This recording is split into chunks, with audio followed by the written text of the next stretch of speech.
Episode where we are fortunate to have a guest. Today we're joined by my friend James Teepe, who lives about a mile up the road from me here in southwestern Oregon. And both of us have been homesteading at the edge of the wild for 2 going on 3 decades. And today we'll just explore what that means to be applying a Mediterranean agricultural technique and using the plants and animals that are commonplace here, and trying to blur the line between the cultivated and the wild. So I'll let my friend James introduce himself and give a little bit of backstory to his story. Hey there, my name's James, and I have been homesteading here, like Don said, for a couple decades. Comes on the heels of movements around this Mother Earth and homesteading in multiple different ecosystems and places, from the mountains of British Columbia to islands of Hawaii. And I'm just always inspired to come down here and talk about plants and our relationship to them and how we integrate our experiences together and encourage one another to keep going forward with this relationship to life that we both share and we both love to cultivate. So today we're under the shade of this beautiful California black oak tree, Quercus cologii.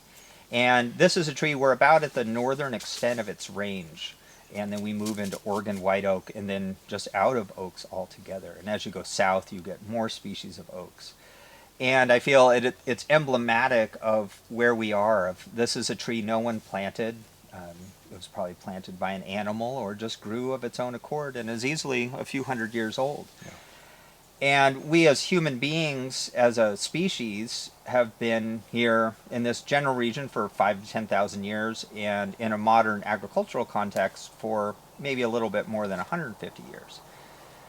Nonetheless, human beings, whether it was the indigenous peoples that were here before or even now, are still reliant upon the wild plants. The acorns, like for instance our sheep and goats eat the acorns of this tree when they're in this area, or we are hunting deer and other animals that are utilizing them too. So we'll lead into a future podcast episode where we explore photoperiodicity and latitude. And we're about at the same latitude as the Mediterranean basin, where it's really been a cradle of civilization for many thousands of years, and many of those crops that we cultivate, whether they're onions or carrots or apples, pears, wheat, tomatoes, of this kind of thing, is there's a bit of a collection of plants. And yesterday I was listening to Dr. Mark Plotkin talk about we need biodiversity, but we also need agrobiodiversity, which means a diversity of varieties within a species. So right now, these California black oaks are thriving here, but perhaps a disease or the climate changes and all of a sudden they begin to die off or get disease. And is our role as humans, and this is an interesting question in permaculture, to help tend the land and participate in nature as stewards and possibly introduce new species of oaks, whether it's valley oaks, blue oaks, pin oaks, so that not even for ourselves, that for the wild beings in nature, that there is the same level of productivity, but possibly even increasing and becoming more resilient. So that's a topic we're going to unpack a little bit here.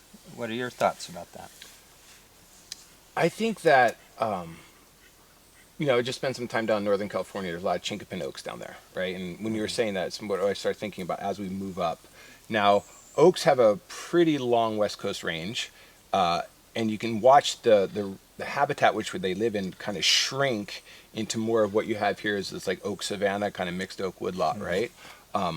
Where the big coniferous forests really take over as we move north, and yet those little islands per se, right, of the habitat for it, and the indigenous people up there have utilized this forever, right? But again, with this black oak, like you said, we're kind of like right at the end of its range here, and it's really a cool thing about living in like medium grounds, right? To really see like, oh, will this move forward up north as we warm up as a climate, right? Or will it not be able to handle and just give it up? But I think that the interplay that we will have with that is really important as we start bringing food sources in. You and I have always talked about this. I believe that the natural food is really where permaculture's got to go, right? We all want to talk about food forests and whatnot, but we already have a food forest. So how do we, as cultivators and stewards, integrate the right things? We're an anomaly in this world. We're the beginning generations, or maybe a second generation of Western European-minded, descended people who are integrating these things in.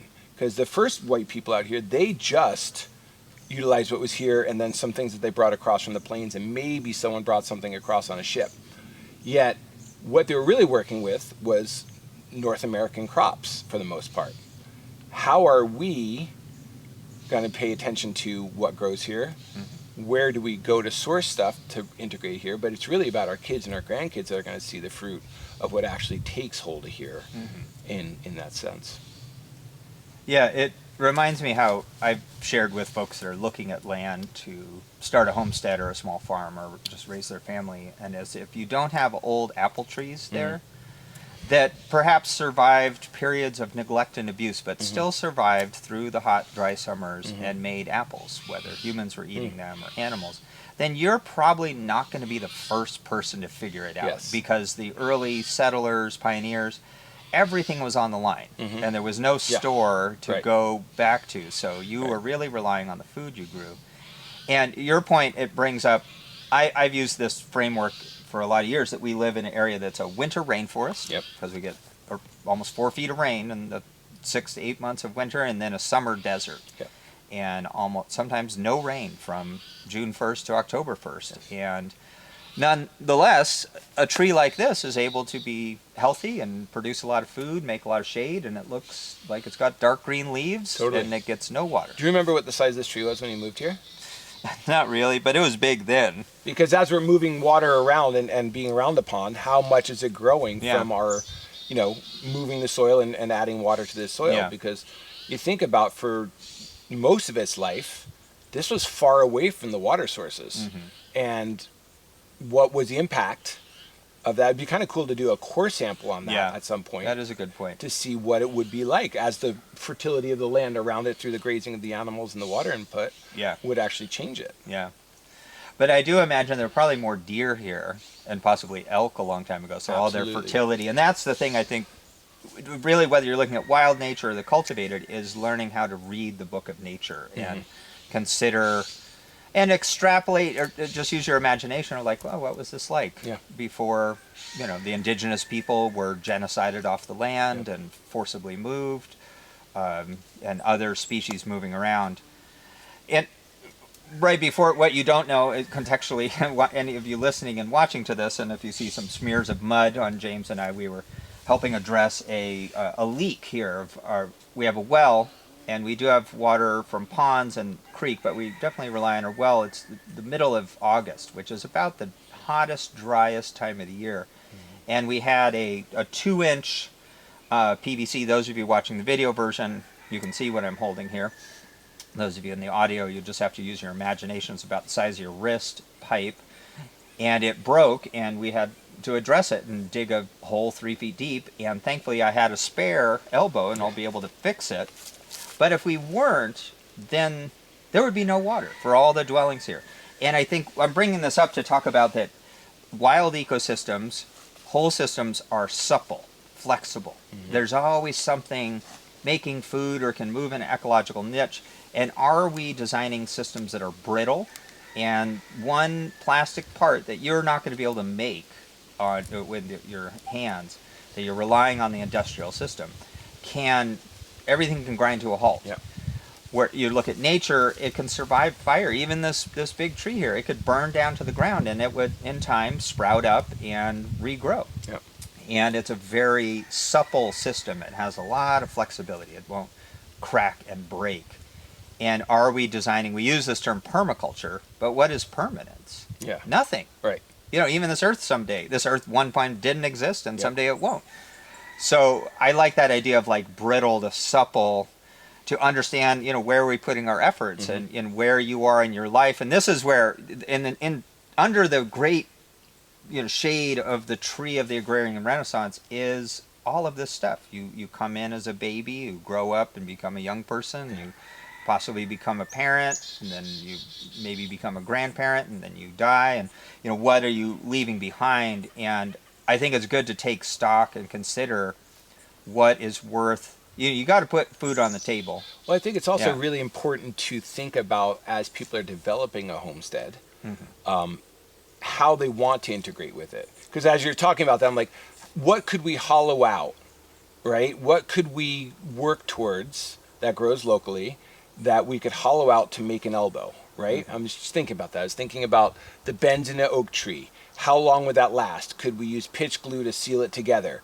And as you start developing a homestead, to have these thoughts of what availability is in the future. We just mentioned that our local hardware store went out of business about 10, 12 years ago. So it's a much double or triple the journey to go get a part like this. The reason you had a part like this is because when you bought it last time, I better get 2 or 3 of these because we live so far away. So, but my thought is, as we're developing these, and you said that this was put in by someone back in the 70s, what is our longevity? What are we looking at the availability for parts for it? And what are we really looking to accomplish with it? Because ultimately, being spread out one family on 40 acres probably wouldn't have happened 200 years ago, right? There'd be multiple families living on this, and everybody be tending it and doing that. So one person kind of needs this, because we can't be whittling new elbows all the time. But how do we develop it and encourage people as they're developing a homestead? Because really that's what a Renaissance is bringing people back to this idea of growing our own food and making a direct relationship with life. How far do we want to take it? Yeah. And that's where I'm always thinking about it. Like, how can I simplify it to a point where it might not be less work, but it's less dependence. And I'm not saying I don't have PVC on my farm or run a pump or electricity. I'm not saying that. We are the generation who's trying to figure these out, and hopefully our kids' generation will get the benefit of that, and maybe our grandkids will be like, you know what, I don't want to use PVC. Remember how hard it was to get it last time? Yeah. So, as we start integrating into this, and looking to support people to do that, what are we really developing? And I think that comes back to that permaculture mentality, and especially when we talk about the ponds, and when we were talking on that water harvesting workshop you did a couple months ago, the lack of beavers, right? The lack of animal usage, because the sheep are great, but they've also been domesticated for thousands of years, right? Wild animals, are they walking the same trail? Is that trail going to be beat down? Like when I'm walking through the forest and I find a run or a trail, sometimes it's worn into the ground. So that's actually acting as a water catch, and those deer are going from cover to food. And so as their trail moves, it's actually a water course that's moving that water right to their food plots. Yeah. Right? And that's incredible to me to see the innate relationship. And they're not even, I don't believe they're conscious of it. It's just being a part of it is already doing that. Yeah. Well, that reminds me of the permaculture principle, everything gardens. So everything is out there, even a mosquito, doing something in nature. And it's interesting when I think of the back to the PVC elbow. Right now these are like $5. So when I go, I buy 4. It's nice to have a stash because it takes time to drive to town, and it's a hassle. However, if let's say everything ground to a halt, all of a sudden these would be worth $50 or $500, and then that affects how you design a system. And likewise, the early people here, whether they are indigenous people or the early settlers, they grew their own replacements. Yes. You'd have 10 children, 15 children, because you needed not only the physical work, but also a reservoir to collect the wisdom of how to live. Yeah. And that's one thing that's a brittle part of, as we accepted the modern nuclear suburban family model post World War II, that that happened before we were even born. So we're just born into this new landscape. Whereas my grandmother was one of 13. Yes. And that's a very common story. Yes. And for instance, she lost 2 brothers in World War I and 2 to the Spanish flu. Yes. And so, and then on what time scale are we designing? And I think I'm reminded of the saying from the author Michael Pollan, who I saw speak a number of years ago, and he says the organic food system will be the battery with a charge that we attach the jumper cables to the dying industrial food system to jumpstart it. And I would like to extrapolate that even further, and are the systems we're designing now becoming the veritable Noah's Ark of the agrobiodiversity? Absolutely.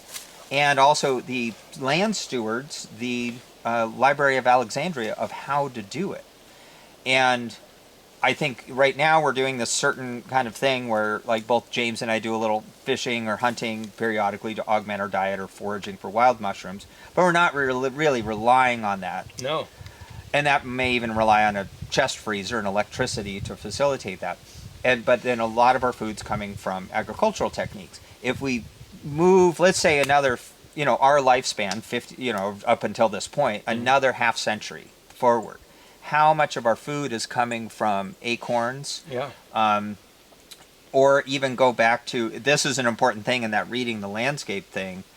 I talked to a man who is in his 80s, and this was maybe 10 years ago, so I don't even know if he's alive, who grew up in this area, and he said it would rain every week in the summer. Interesting. So you didn't need to irrigate. Nobody could even make hay because there was never predictable dry weather. So in one human lifespan, we changed the climate by cutting down the old-growth forest on the coast that brought it in. So, we can take our experience. It'd even move it up the mountainside, right? Yeah. So as they started cutting the trees down, it kept it down. There was no wicking process of the trees. That's really interesting. Yeah, and simultaneous to, extirpation of the beaver. And Yes. So we can really only interact with reality from the level with where we're at and our life experience. We don't know what it's going to be like in 50 years, even 10 years.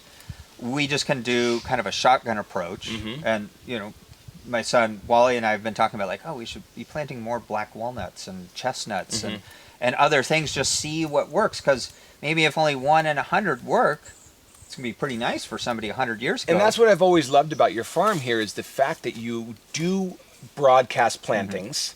And it's one of the things I wish I'd done differently when I got on land. And I think the benefit of something like this is the fact that you can glean the experiences that Don and I have had. And as you're formulating your own farm or homestead, you can say, well, I planted individual trees in very precise areas and got water directly to them and nurtured that individual. And what I've noticed around Don's farm here is he has really broadcast planted, and where things do well is where they do well. And there wasn't necessarily this coddling mentality of each individual tree like I've done. And I believe the fecundity of the land actually shows through the individual trees, that where they do well, they're rocking it. And then elsewhere, they're not necessarily thriving, and you're okay with that. Yeah. And I think that shotgun approach, is bringing back to that, is where we can actually pass that on to Wally and Jasper and my kids, where, look, this is what we found. Mm-hmm. My uncle, when we talk about having those broader family units, my uncle... he shared this thing where he was a cultural resurgence for his culture. And he made a point not to teach each person of his family and extended family all of it. Because he really wanted them to need one another once he was gone. And nowadays I see people who are really the holders of vast knowledge, and through applications like this, they're able to get that knowledge out. But how do we transfer it directly to individuals to the point where they're not going to be the one and only guy who's got this information, and everyone's going to exalt them for having that, but to really share this wealth of knowledge, because a way of living on Earth and moving this is really our birthright, right? It shouldn't be just one holder having this information. So as we start cultivating these acorns of ideas and wisdoms, how do we pass them on as sprouted seedlings so that we can diversify them? Yeah. Well, that kind of points to, in my mind, the idea of ecological succession. Yes. And you may have a great idea, but the soil or the environment may not be right for it. Totally. I remember hearing the word regenerative 25 years ago from Penny Livingston. No one was using that word. Now it's like a buzzword right on everyone's lips, and there's going to be another thing. Yes. Years from now. I was just visiting with my aunt, and she was really excited to show this whole line of herbal body care products. It was all recipes her mom had that were really like old folkloric Russian things, and she was reminding me that her dad, my grandfather, never got gray hair, and he would wash his hair once a week and then oil it with this herbal infusion. Interesting. And she just started remaking this, and she thinks that's probably what helped keep his hair black into old age. Wow. And just, I'm 51 years old and my aunt's 70, and just now am I learning this. I'm like, what? You have all these recipes that From go back to the old world? Yes. And you're now making it? And, this is, but I probably wasn't ready, or I was probably too arrogant, because that's part of the soil. Like, you can pile a bunch of sticks, and that's a great organic matter, but a lot of plants can't grow in that until it decomposes. Exactly. And like, basically, I had to go through my own decomposition of my arrogant ego. I got it figured out to be ready to receive that. Maybe I'm not even the one to do it. I just should get behind my aunt and help elevate her as a wise woman. And this kind of goes back to our conversation earlier about expectations of our children. Yeah. And as we mature into what we're supposed to be doing and prioritizing our responsibilities and or balancing them more effectively, we're still looking up, at this older age of ourselves. We still have relatives who are older than us that are holding these wisdoms. Yeah. Right? That you didn't even know about. And so you're still that same kid that we were talking about Wally being earlier, in the eyes of your aunt, who's like, oh yeah, you weren't ready for this. Yeah. But here we go. Yeah. And to think about the plants that they must use to have those. Now, where's she getting those plants to make her familial, remedies? Is she buying them from Russia, or is she cultivating them in her own garden? Right? Like, what kind of when we first moved here, I would go out finding old Chinese mining camps, right? Because they would bring their plants with them, their medicinals, and I would go out and find these Chinese mining camps and harvest Chinese medicinals. And that had naturalized, and we're now moving around the camp. And it was really amazing to think, like, maybe somebody like your aunt who has Russian, medicinals, they're going to start naturalizing around her encampment, her home place. Yeah. Right? And then where is that going to go? And what kind of soil, is that going to need to move on? Yeah. And are you the carrier of that, or are your kids? Yeah.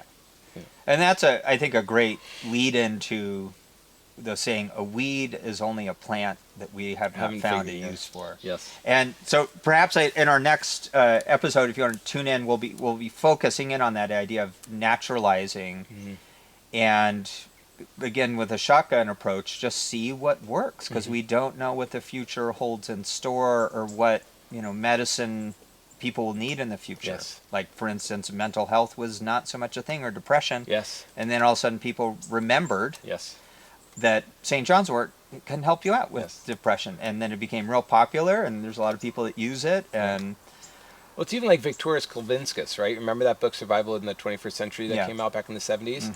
Where he was talking about juicing grass, right? Yeah. Where this thing that just grows everywhere, the chlorophyll from it, how beneficial to us humans it was. But it wasn't something that needed to be like cultivated. You'd go out and you'd chew a bunch of grass. Yeah. And so that idea of not needing to cultivate, right? Where are we moving into, right? With our health, right? I could go buy bags of supplements and do all this and that.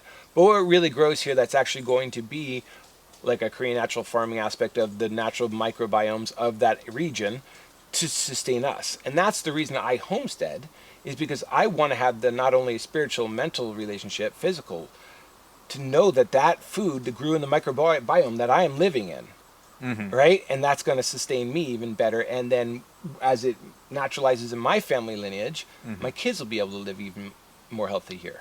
Yeah. Yeah. Yeah, so just in closing, that idea, and that's really the art of what we're working with, is we're painting our reality, if you will, with light and water. And we get to be the humans that have thumbs. And I've heard a lot of old stories about the humans were, blessed with thumbs, so we can pick things up and move them around and change the reality. And so we'll close there, but join us for our next one, and we'll pick up where we left off. And I really appreciate you, James, for coming by. Thank you. Thanks so much. Yes.